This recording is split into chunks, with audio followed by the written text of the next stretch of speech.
જાવામાં this keyword વાપરવા પરના આ સ્પોકન ટ્યુટોરીયલમાં તમારું સ્વાગત છે.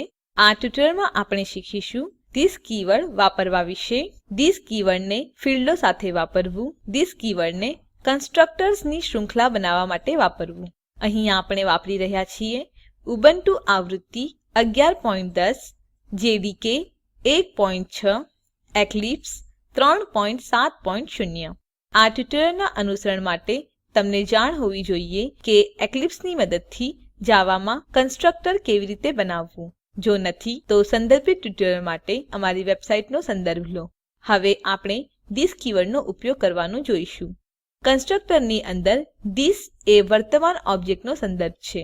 કન્સ્ટ્રક્ટરમાં થિસની મદદથી આપણે વર્તમાન ઓબ્જેક્ટના કોઈપણ સભ્યોનો સંદર્ભ લઈ શકીએ છીએ. હવે આપણે થિસ કીવર્ડનો ઉપયોગ ફીલ્ડો સાથે જોઈશું. થિસ કીવર્ડ આપણને નામ અથડામણ ટાળવા માટે મદદ કરે છે. આપણે આવું ઉદાહરણ અહીં જોઈ શકીએ છીએ. તે માટે ચાલો એક્લિપ્સ ખોલીએ.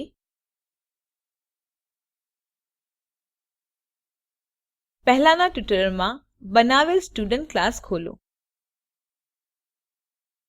ડિફોલ્ટ કન્સ્ટ્રક્ટરને કમેન્ટ કરો.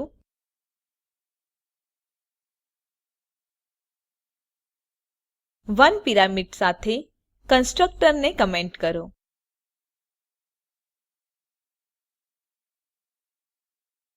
પહેલા બે ઓબ્જેક્ટો બનાવવા માટેના કોડને પણ કમેન્ટ કરો.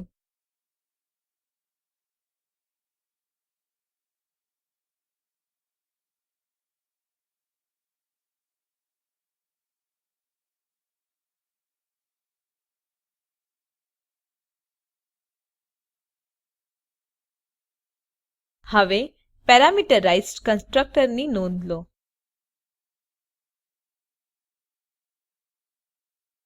the_roll_number અને the_name કન્સ્ટ્રક્ટરમાં પાસ કરેલા આર્ગ્યુમેન્ટો છે.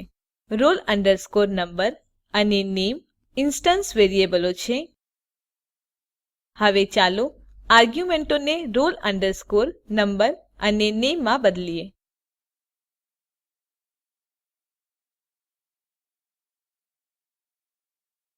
તો કન્સ્ટ્રક્ટરમાં આપણી પાસે છે roll_number ઇક્વલ ટુ roll_number અને name ઇક્વલ ટુ name. હવે ફાઈલને સંગ્રહિત કરો અને રન કરો તો Ctrl S અને Ctrl F11 દબાવો. આપણને આઉટપુટ આ પ્રમાણે મળે છે. I am a parameterized constructor 0 null. હવે કોડ પર આવીએ. કોડમાં આપણે બે વોર્નિંગ દેખાય છે. વોર્નિંગ સિમ્બોલ પર તમારું માઉસ ફેરવો. આપણે જોઈ શકીએ છીએ the assignment to the variable roll_number has no effect. The assignment to the variable name has no effect. આ એટલા માટે કારણ કે કન્સ્ટ્રક્ટરમાં roll_number અને name એ લોકલ વેરિયેબલો છે. લોકલ વેરિયેબલ્સ એ વેરિયેબલો છે જે ફક્ત મેથડ અથવા બ્લોક દરમિયાન જ એક્સેસ થાય છે.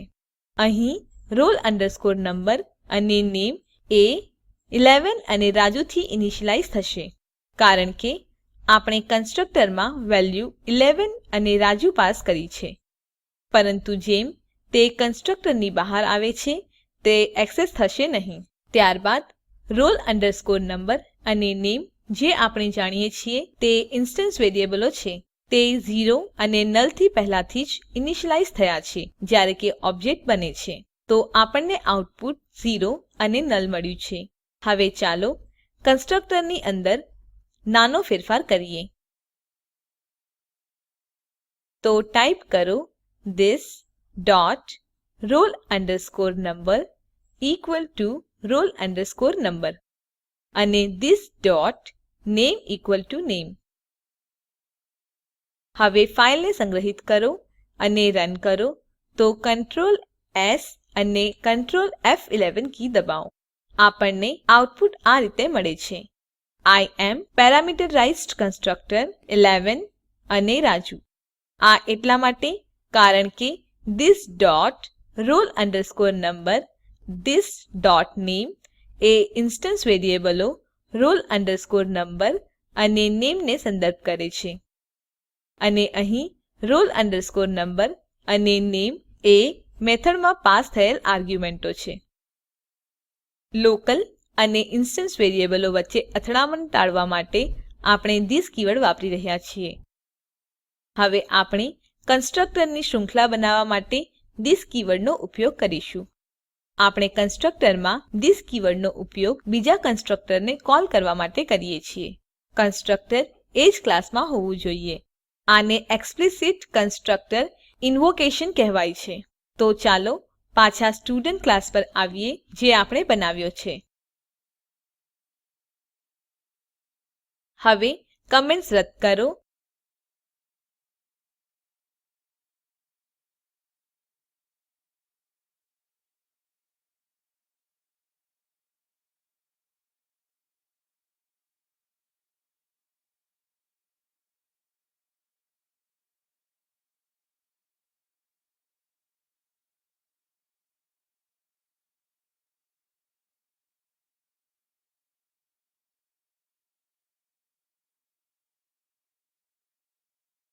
હવે પહેલા બે કન્સ્ટ્રક્ટરોમાં ઇન્સ્ટન્ટ વેરીએબલોને તેમની વેલ્યુઓ અસાઇન કરવા માટે એ ભાગને કમેન્ટ કરો.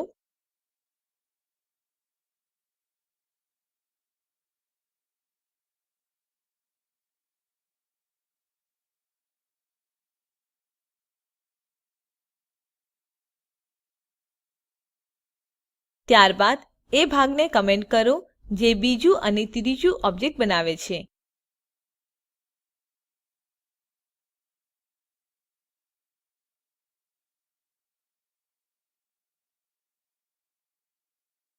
હવે ચાલો પહેલા પેરામીટર વગરના કન્સ્ટ્રક્ટર પર આવીએ.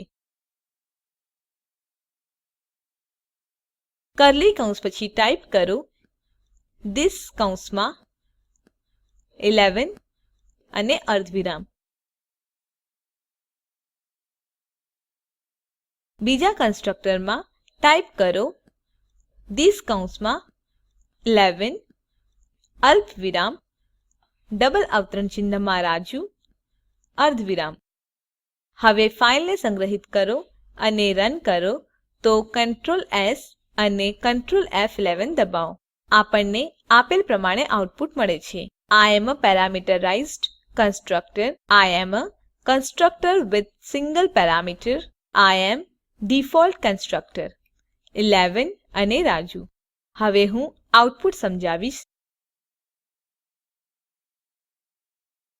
જ્યારે ઓબ્જેક્ટ બને છે ત્યારે સંબંધિત કન્સ્ટ્રક્ટર કોલ થાય છે. અહીં આવેલ કન્સ્ટ્રક્ટર એ નો આર્ગ્યુમેન્ટ કન્સ્ટ્રક્ટર છે. કંટ્રોલ કન્સ્ટ્રક્ટરમાં પહેલી લાઈન પર આવે છે. તેને થિસ કૌંસમાં 11 સ્ટેટમેન્ટ મળે છે. આ કારણે તે એ કન્સ્ટ્રક્ટરને કોલ કરે છે જે એક ઇન્ટિજર આર્ગ્યુમેન્ટને સ્વીકારે છે. ત્યારબાદ કંટ્રોલ થિસ કૌંસમાં 11 અલ્પવિરામ રાજુ પર આવે છે. તેથી તે કન્સ્ટ્રક્ટરને કોલ કરે છે જે 1 ઇન્ટિજર અને 1 સ્ટ્રીંગ આર્ગ્યુમેન્ટને સ્વીકારે છે. તો આ કન્સ્ટ્રક્ટર એક્ઝીક્યુટ થાય છે અને આપણને આઉટપુટ મળે છે I am parameterized constructor. હવે ઇન્સ્ટન્ટ વેરીએબલ 11 અને રાજુથી ઇનિશિયલાઇઝ થશે જેમ કે આપણે પાસ કર્યું છે. હવે કંટ્રોલ કોલિંગ કન્સ્ટ્રક્ટર પર પાછું જશે. આમ બીજું કન્સ્ટ્રક્ટર એક્ઝીક્યુટ થાય છે. આપણને આઉટપુટ મળે છે I am a constructor with a single parameter. ત્યારબાદ કંટ્રોલ પહેલા કન્સ્ટ્રક્ટર પર જાય છે અને તેને એક્ઝીક્યુટ કરે છે. તો આપણને આઉટપુટ મળે છે I am a default constructor. ત્યારબાદ studentDetail મેથડ એક્ઝીક્યુટ થાય છે. તો આપણને મળે છે 11 અને રાજુ. એક નાનો ફેરફાર કરીએ. કન્સ્ટ્રક્ટરમાં થિસ સ્ટેટમેન્ટને છેલ્લું બનાવીએ.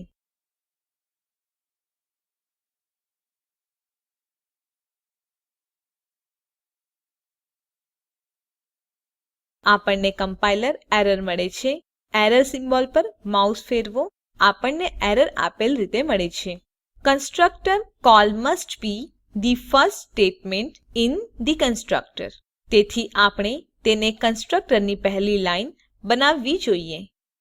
તો આને કન્સ્ટ્રક્ટરની પહેલી લાઈન બનાવો.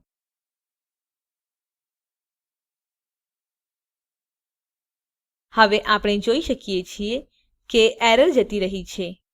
તો આ ટ્યુટોરીયલમાં આપણે શીખ્યા થિસ કીવર્ડને ફીલ્ડો સાથે વાપરવું, થિસ કીવર્ડને કન્સ્ટ્રક્ટર્સની શૃંખલા બનાવવા માટે વાપરવું, થિસ કીવર્ડને કેવી રીતે કન્સ્ટ્રક્ટરમાં વાપરવું, સ્વ આકારણી માટે પહેલા બનાવેલ એમ્પ્લોયી ક્લાસમાં બે પેરામીટરો સાથે એક કન્સ્ટ્રક્ટર બનાવો, ઇન્સ્ટન્સ વેરિયેબલોને ઇનિશિયલાઇઝ કરવા માટે થિસ કીવર્ડ વાપરો, એ સાથે કન્સ્ટ્રક્ટરને વન પેરામીટર સાથે અને વગર પેરામીટર સાથે બનાવો.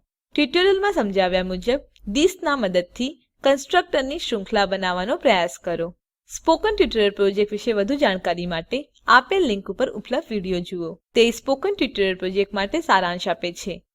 જો તમારી પાસે સારી બેન્ડવિડ્થ ન હોય તો તમે તે ડાઉનલોડ કરી જોઈ શકો છો. સ્પોકન ટ્યુટોરીયલ પ્રોજેક્ટ ટીમ એ સ્પોકન ટ્યુટોરીયલની મદદથી વર્કશોપ આયોજિત કરે છે. જેઓ ઓનલાઈન પરીક્ષા પાસ કરે છે તેમને પ્રમાણપત્રો આપે છે. વધુ વિગતો માટે contact@spoken-tutorial.org ઉપર સંપર્ક કરો. Spoken tutorial project A talk to a teacher પ્રોજેક્ટનો એક ભાગ છે જે આઇસીટી એમએચઆરડી ભારત સરકાર દ્વારા શિક્ષણ પર નેશનલ મિશન દ્વારા આધારભૂત છે. આ મિશન વિશે વધુ માહિતી આપેલ લિંક ઉપર ઉપલબ્ધ છે. spoken-tutorial.org/nmeict-intro અહીં આ ટ્યુટોરીયલ સમાપ્ત થાય છે. આઈઆઈટી બોમ્બે તરફથી ભાષાંતર અને રેકોર્ડિંગ કરનાર હું જ્યોતિ સોલંકી વિદાય લઉં છું. જોડાવા બદ્દલ આભાર.